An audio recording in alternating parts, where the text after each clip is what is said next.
What's up, cooks? It's Wednesday. We have a brand new stand mixer in the house. This is the Hauswirt. This is actually a digital stand mixer. So it has a digital display on the top of the mixer. I thought that was kind of neat. So we're going to take a look at this baby today. So join us. We're going to do an old Amy Learns to Cook review on the Hauswirt digital stand mixer.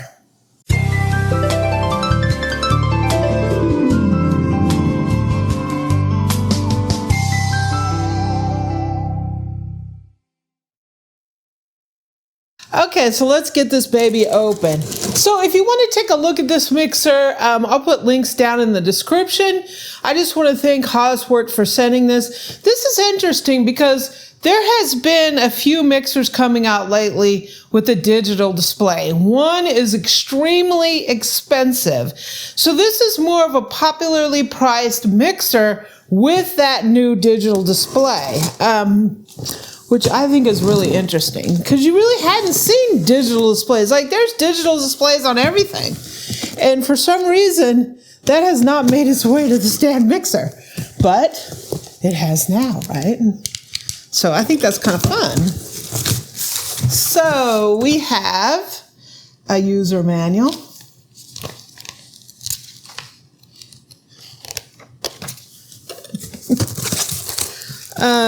Let's see here. We have a paddle. And this paddle, oh my gosh, okay. So this looks like it's a stainless steel paddle and it has a scraper beater built into the paddle. That's interesting. It's a nice weighty paddle and I really like, it appears to be stainless steel. Here's our dough hook.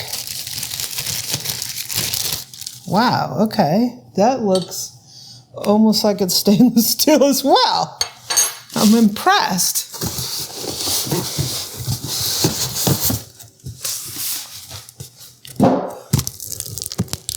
Woo, okay. Can I get it out of here? Oh, let's get this. This is a splash guard. Splash guard.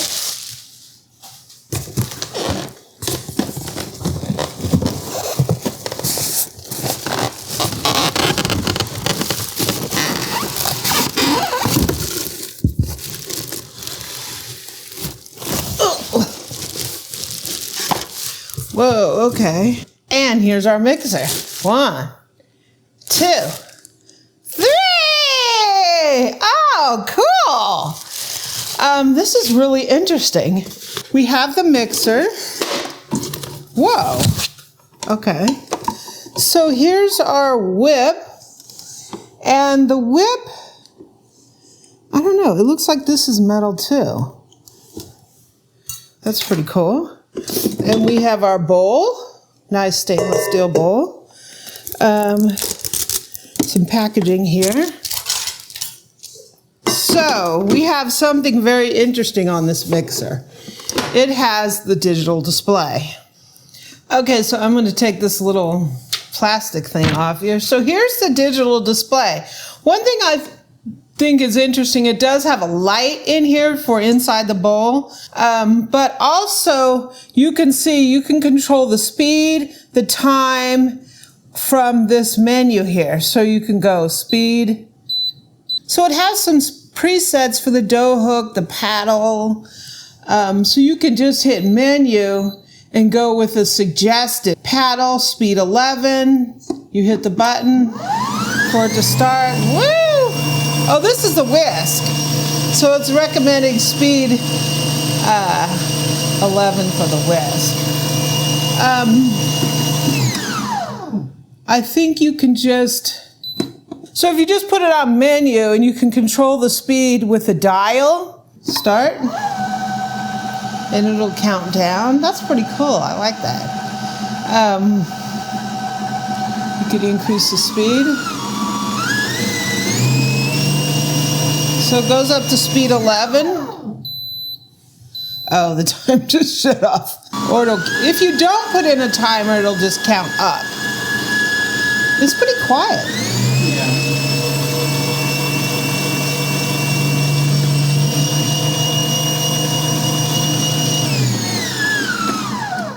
Interesting. So up here it has a hub here. These are probably proprietary. This is probably for a blender. And there's a hub on the front, probably for a meat grinder, and I think the box showed a pasta maker.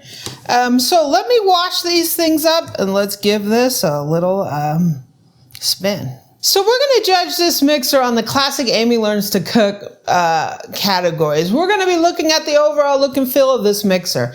That's the fit, the finish, how I feel using it as a cook. It's sort of a subjective category. We're going to be doing whipped cream with the whisk. We're going to be making cookies, and we have a special cookie recipe today from one of Eric's coworkers. And we're going to be doing bread dough. So first, the overall look and feel. So this is an interesting mixer because it does have this digital display. It has functions for just straight up mixing, and it has presets for dough hook, whisking, pasta maker, and meat grinder on there. So that's kind of interesting. There's not too many mixers out there right now that have these digital displays. So if you really like that, this might be one of the only ones out there, right? This is a 5.something quart mixer, right? So it's a decent, good size for the house. I do like that it has these metal attachments. I do like that it has the scraper paddle. This is a plastic body mixer, so it is more popularly priced.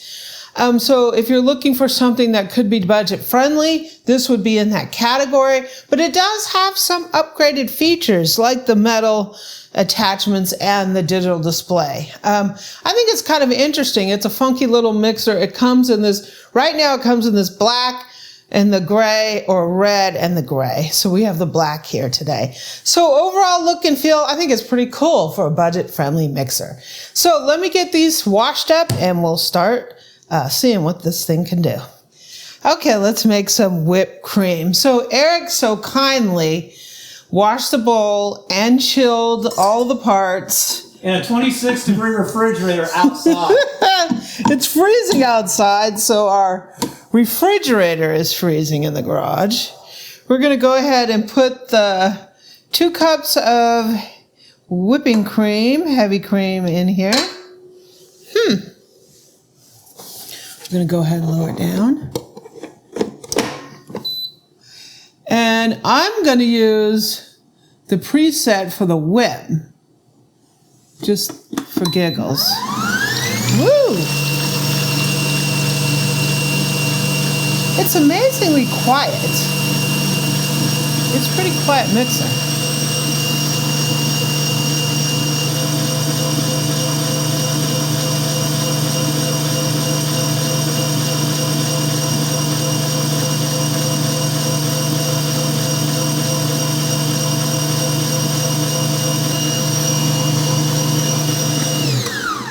I'm going to add in some powdered sugar to sweeten it up.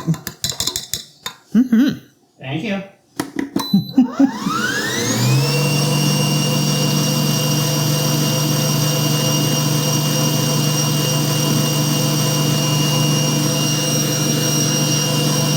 Whoa, looks good. It's really quiet. It's amazingly quiet. So here's our whipped cream. Whoa, I would say it did a good job. So it gets an A. We must confirm this.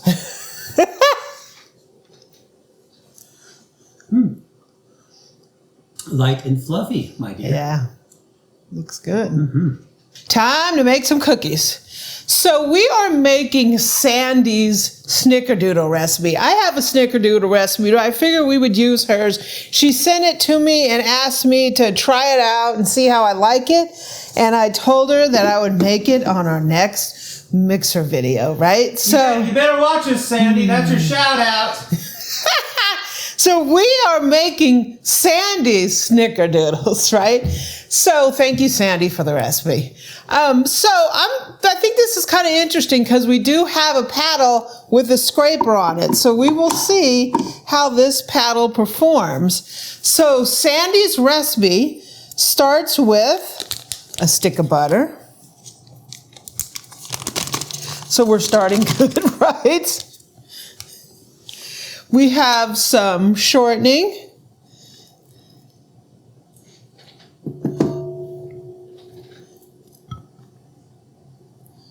So that was half a cup. So half a cup of butter, half a cup of shortening. We have 2 3/4 cup of sugar. We're gonna go ahead and put that in there, and we're gonna start getting a little creaming action. So this is a key area for a mixer to me. I'm gonna go ahead, I want it on, so I have it on speed 2.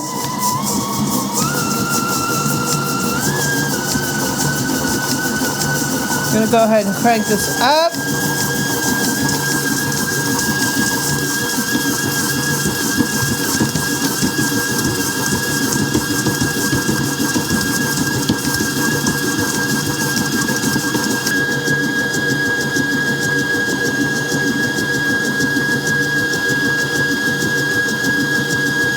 So here we have our little bit of creaming of our butter and sugar. Looks like it's doing a good job of scraping.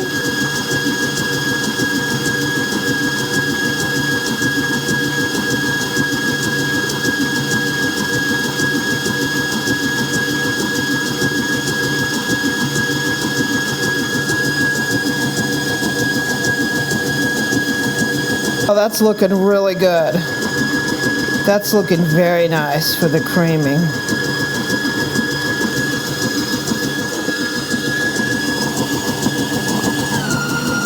So we're going to drop in a couple eggs.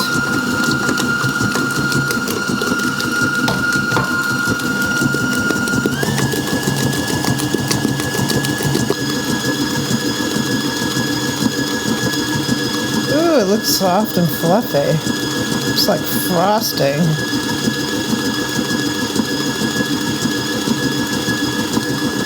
We have some dry ingredients: flour, baking soda, and cream of tartar.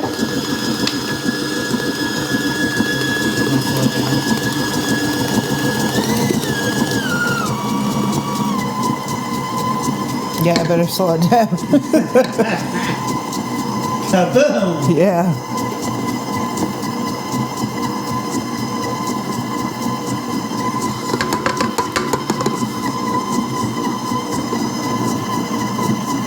Little tight squeeze on here.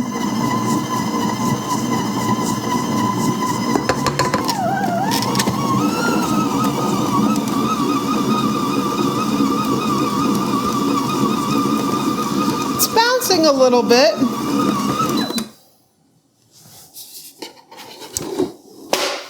How's the scraping? Scraping was really good. Scraping was really, really good. Did it incorporate everything? Yeah, it incorporated everything all the way down to the bottom. Looks really good. Did bounce a little bit. But the suction cups held it though. The suction cups help. The scraper did a great job. So we have cookies. Okay, so I'm going to go ahead and put the dough hook on. And so we're going to make bread dough. So I'm going to put our water in here. I'm making actually pizza dough. And we're making a 6-cup recipe. So I'm going to go ahead and put our water in. This is a little toasty warm to get our yeast going. We have our yeast. This is instant yeast, so it's pretty easy to deal with. Sugar, some olive oil, extra virgin, first pressing. And we're going to go ahead and lower the mixer.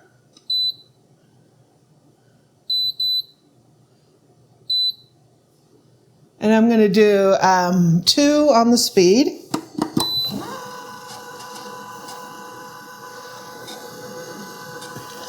flour, salt. So I recommend with this using the splatter shield because there wasn't a lot of clearance between the head of the mixer and the edge of the bowl. So I'm going to use my favorite pouring shield. This is a beater blade. It's universal and it works on this. So if you have one of these, you can use it on this mixer. And I love this thing and it works perfect on this mixer.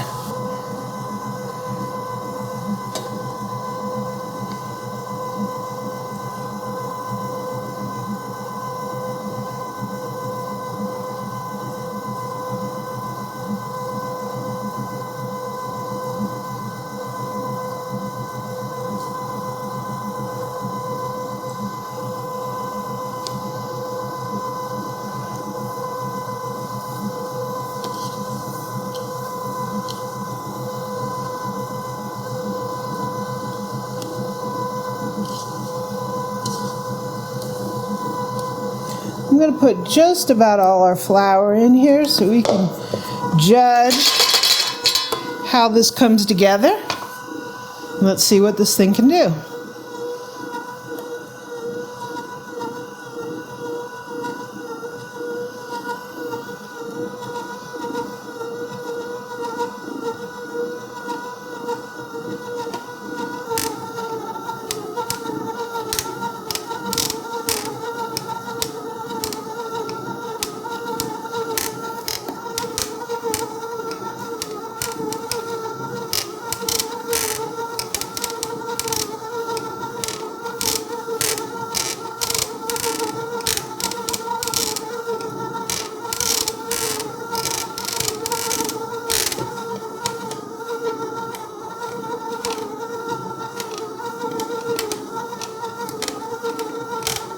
So the mixer recommends about 10 minutes, so we're going to let this go and we'll be back. So that's where we're at right now. I'm going to have to knock it off the thing. I just don't think we're getting the kneading out of it. Okay, so it's been going for like 13 minutes. The mixer is not getting hot. Let's see. So we're going to turn this off. And I'm going to get this out and put it on a board.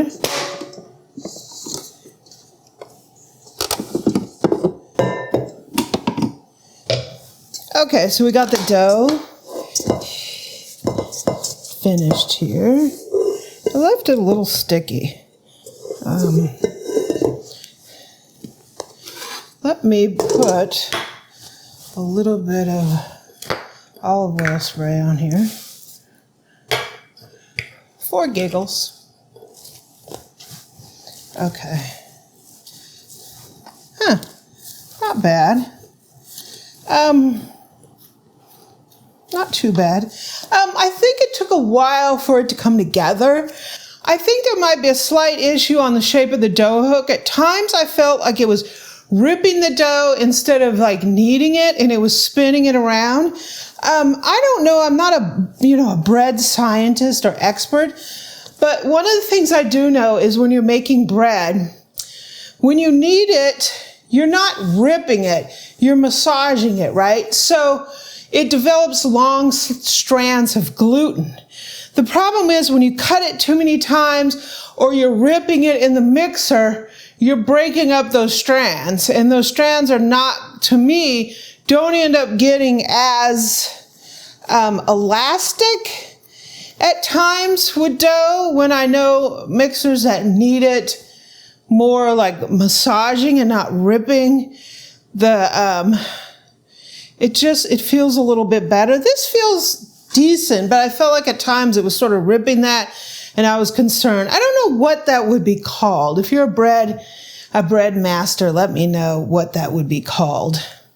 So I can say that my overall feeling, I really like the light on this mixer. I think the digital display is kind of fun. If you want to sort of get into the new generation of mixer, there's not many out there yet, but this is one of them. It did great on whipping the cream. It did good on making the cookies. If you want to make cakes and batters and whipped creams and mousses and stuff like that, I think this is a great mixer. I probably wouldn't use it a lot for bread, maybe occasionally, but I think there was a little bit of twisting sound on the plastic, and that's just my opinion. It did make the dough, and you can make pizza out this, but I wouldn't use it for a super regular bread making mixer. I think, I don't know, not just I think the motor can handle it, I just think that the mixing action of the hook is a little different to me. Yeah. So thank you, Hauswirt, for sending this mixer. I had a lot of fun testing it out. We are going to be making a couple pizzas out of this dough. I'm going to put it away in the refrigerator overnight to develop the flavor in the dough, and we're going to have some pizza tomorrow. So links will be down in the description for this mixer, and I hope you enjoyed this.